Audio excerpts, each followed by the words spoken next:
ಎಲ್ಲರಿಗೂ ಬೆಳಗಿನ ಶುಭೋದಯ. ನನ್ನ ಹೆಸರು ಅದ್ವೈತ್. ನಾನು ಜ್ಞಾನ ಅಕಾಡೆಮಿ ಶಾಲೆಯ 8ನೇ ತರಗತಿಯಲ್ಲಿ ಓದುತ್ತಿದ್ದೇನೆ. ಇನ್ನು ನಾನು ಬಸವಣ್ಣವರ ಬಗ್ಗೆ ಕಿರು ಪರಿಚಯ ಮಾಡುತ್ತಿದ್ದೇನೆ.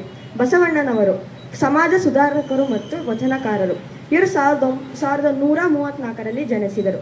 ಇವರ ತಂದೆ ಹೆಸರು ಮಾದರಸ, ತಾಯಿ ಹೆಸರು ಮಾದಲಾಂಬಿಕೆ. ಇವರ ಅಂಕಿತನಾಮ ಕೂಡಲ ಸಂಗಮ ದೇವ. ಇವರು ಬಾಲ್ಯದಿಂದಲೇ 12 ವರ್ಷದ ಕಾಲ ಅಧ್ಯಯನವನ್ನು ಮಾಡಿದರು. ಇವರ ಒಂದು ವಚನವನ್ನು ಹೇಳುತ್ತೇನೆ. ಕಳಬೇಡ, ಕೊಲಬೇಡ, ಹುಸಿಯ ನುಡಿಯಲು ಬೇಡ, ಮುನಿಯಬೇಡ, ಅನ್ಯರಿಗೆ ಅಸಹ್ಯ ಪಡಬೇಡ, ತನ್ನ ಬಂಧಿಸಬೇಡ, ಇದಿರ ಅಳಿಯಲು ಬೇಡ, ಇದೇ ಅಂತರಂಗ ಶುದ್ಧಿ, ಇದೇ ಬಹಿರಂಗ ಶುದ್ಧಿ, ಇದೇ ಕೂಡಲ ಸಂಗಮ ದೇವ ನುಡಿಸುವ ಪರಿ. ಇವರ ತತ್ವಶಾಸ್ತ್ರಗಳು ಕಾಯಕವೇ ಕೈಲಾಸ, ದಾಸೋಹ ತತ್ವ, ದೇಹವೇ ದೇವಾಲಯ, ಅಂತರಂಗ ಬಹಿರಂಗ ಶುದ್ಧಿ ಇತ್ಯಾದಿಗಳು. ಇವರು 12ನೇ ಶತಮಾನದ ಭಕ್ತಿ ಎಂಬ ಬಿರುದು ಪಡೆದಿದ್ದಾರೆ. ಇವರು 1196ರಲ್ಲಿ ವಿಧಿವಶರಾದರು. ಧನ್ಯವಾದಗಳು.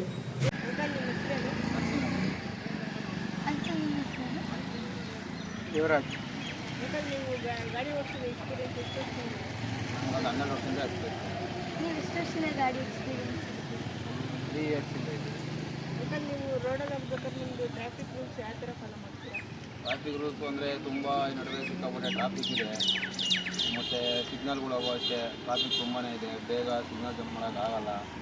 ಅದರಿಂದ ತುಂಬ ಕಷ್ಟ. ರೋಡ್ಗಳಲ್ಲೂ ಅಷ್ಟೇ ಕಿರಿಕಿರಿ ತುಂಬ ಇದಿದೆ, ತಪ್ಪಿದೆ ರೋಡ್ಗಳೆಲ್ಲ ಇವಾಗ. ನೀವು ಟ್ರಾಫಿಕ್ ಹೆಂಗೆ ಮ್ಯಾನೇಜ್ ಮಾಡ್ತೀರಾ? ನಾವು 2 ನಿಮಿಷ ಇದಾದರೂ ಪರವಾಗಿಲ್ಲ, ಹುಡುಗರನ್ನ ಸೇಫಾಗಿ ಇರಿಸಿ ಸೇಫಾಗಿ ಕರ್ಕೊಂಡೋಗಿ ಬಿಟ್ಟು ಬರ್ತೀವಿ. ಗಾಡಿಗಳು ಸಿಕ್ಕಾಪಟ್ಟೆ ತುಂಬಾ ಆಗ್ಬಿಟ್ಟಿದ್ದಾವೆ. ಹಂಗಾಗಿ ನಾವು ಸಿಗ್ನಲ್ಗಳು ಮತ್ತು ಇಂಡಿಕೇಟರ್, ಹೆಡ್ಲೈಟು ಇವೆಲ್ಲ ಕರೆಕ್ಟಾಗಿ ಇದನ್ನು ಮಾಡ್ಕೊಂಡು ನಾವು ಹೋಗಿ ಹುಡುಗರನ್ನ ಡ್ರಾಪ್ ಮಾಡಿ ಬರ್ತಾ ಇದ್ದೀವಿ.